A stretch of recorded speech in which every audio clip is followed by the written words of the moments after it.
Mr. Speaker, my question is to the Minister representing the Minister for the Environment.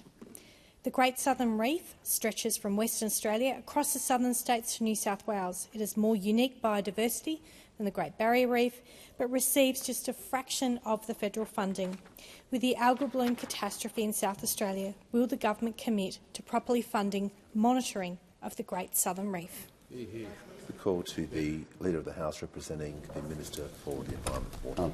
Thanks very much, Mr. Speaker, and I thank the member for Mayo for the question, and also for her whole time here in the Parliament has been an absolute champion of that coastline, including beautiful Kangaroo Island in her electorate.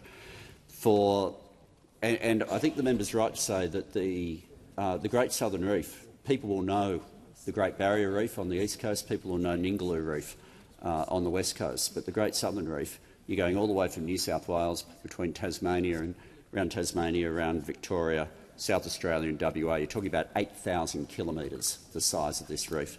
And there's been understandably a focus on it right now because of the algal bloom. If you think of that distance being a reef of some 8,000 kilometres, the algal bloom is 4,400 kilometres.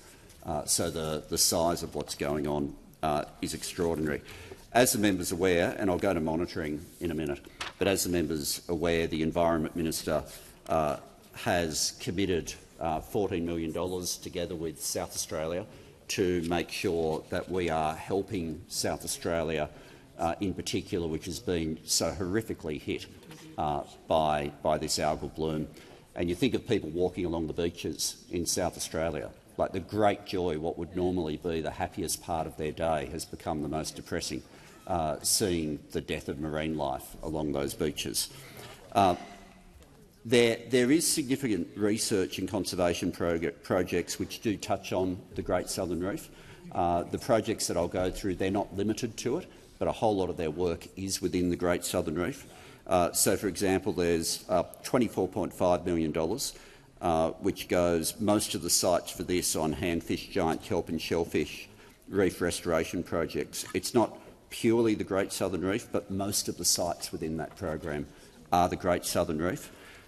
Similarly, there is $5.5 million through the National Environmental Science Program and the Fisheries Research and Development Corporation for management effectiveness, knowledge gathering across those marine parks, in particular in temperate reefs.